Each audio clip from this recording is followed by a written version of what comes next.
You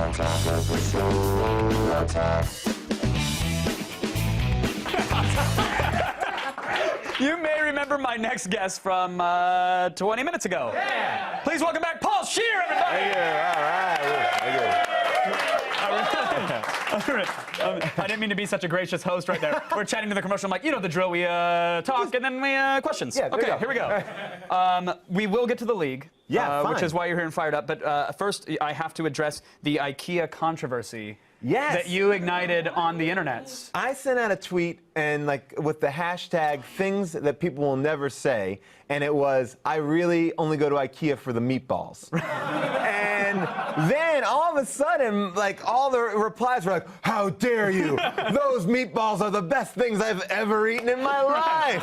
And I've never been more inundated with responses about the meatballs. So where do you fall on the meatballs in IKEA? I'd like, if you need an Allen wrench to eat it, yeah, then I'm not a fan. And I find that everything at IKEA requires instructions to get in. Special wrench to get in there and you break it. It's good. No, I don't mind the meatballs, but I'm shocked that you think you could make a statement so bold and not send ripples and shockwaves through the internet, because you, sir, are a tastemaker. I am, and I'm like Lenny Bruce out there. I just say stuff, political things. I will talk about those Swedish meatballs. I will not be shut down by the man. No. Were you actually at an IKEA or eating these meatballs, or was this a flippant, I'm done with Angry Birds, but I still have an extra gallon of urine, so let me just go ahead and send this out?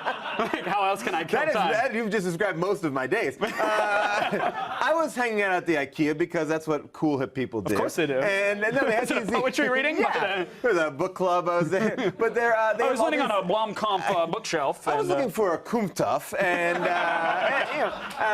just talking to my general carpentry friends. But no, but they have all these giant signs for meatballs. You know what? I'm here for the furniture. Give me the bookcase. I don't need to have a fine dining experience here. If I want cafeteria photo, go to institution. Right. Well, I go to the Brookstone for their paninis. Oh, it's they're the good. exact same they're thing. Very good. Yeah. Well, they're heated up by those chairs. Those massages. And then massage and loosen the meat. Yeah, really good. They're really tasty. All right. So what happened? You and Jack McBrayer, you guys went down to do a live Yo Gabba Gabba? Yeah, Jack McBrayer and I are on Yo Gabba Gabba, this kid show, which is amazing, and we do knock-knock jokes. Right. And so they brought us down to Atlanta, where they're doing a live show, 1,000 kids. It's like Baby Bonnaroo. Kids just dancing, and they have light sticks, and they're partying, and they're laughing. They have light sticks. Are you throwing out vapor rub and baby's first roll? Let's go, kids. A lot of the babies were high. Okay, to be fair.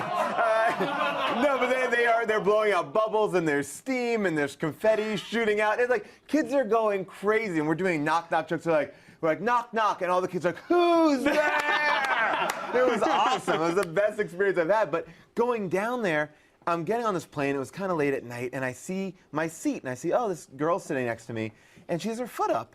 And I get to my seat, and it was her naked foot, no shoe, no sock, wrapped in bloody bandages. And she had it on my seat. Now, I didn't know what the etiquette was. I'm too nice to say, oh, that's disgusting. Get that out of here. I'm just like, oh, well, that's my seat. And she's like, hold on a second. Wrap it up. No. And I was like, oh. So then she's on the phone, and she's like, oh, it hurts so much. It hurts so much. So again, I Twitter. I'm like, this is disgusting. Right. What should I do? And then I fell asleep and was woken in the middle of the flight when she unwrapped her bandages. Oh, and you got a waft of... A waft of just terribleness. But, What smells worse, though? A Southwest flight or her foot? You know what I would say? A Southwest flight. Yeah, okay. And then IKEA meatballs. Oh, no! No! You gotta be careful.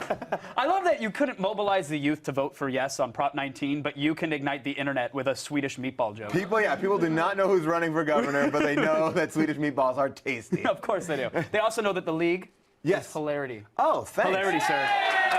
And the seasons get bigger and better. Yeah, we're on our second season. I actually wrote a couple episodes this season, which has been really fun. Are you the reason there's so many animals involved now? Is this a fetish you want to explore on television? I do not like working with animals at all, because I've learned that there's no such thing as an animal trainer, just crazy people who own animals. That is it. There's no certification. There's no show me your papers. It's you've got something in a cage that could bite me. Yeah, put her on set. Yeah, it could be on set. Literally, we had a bull, right? And you would think oh, someone who's going to train a bull is going to be a tough, masculine guy or girl. No, it was a 75-year-old lady with a wooden stick who would be like, no, Brutus, no. It's a bull. It's a bull. To be fair, you can't troll Craigslist looking for bull trainers. Yeah, you can't, I know. Well, you're we going to try get the to cheap day it rate up. player. But No, it's FX. We gotta everybody go survived, cheap. though, right? Everyone survived, but the bull did slow charge at us. And I was like, I ran. I took off and ran. I was like, I'm not gonna get charged by a bull. Like the league would turn into Jackass. And someone fell out of their shoes, which was the best thing I've ever saw. And as we were running, they're, don't run from the bull. They're like, but what? What should is you it? do? Yeah. What's the other option? Get stabbed by the bull? Offer it some delicious IKEA meatballs. It will be your friend. It's the only best thing you that can do. satiates a savage beast. Exactly. Paul, thank you so much for Thanks coming so on. much. Always a pleasure. And I'm sorry that we made fun of Mother Russia. no, I know thank you're you. very I passionate appreciate it. about it. You guys catch the league Thursday nights on FX. Paul Scheer. Thank you, sir.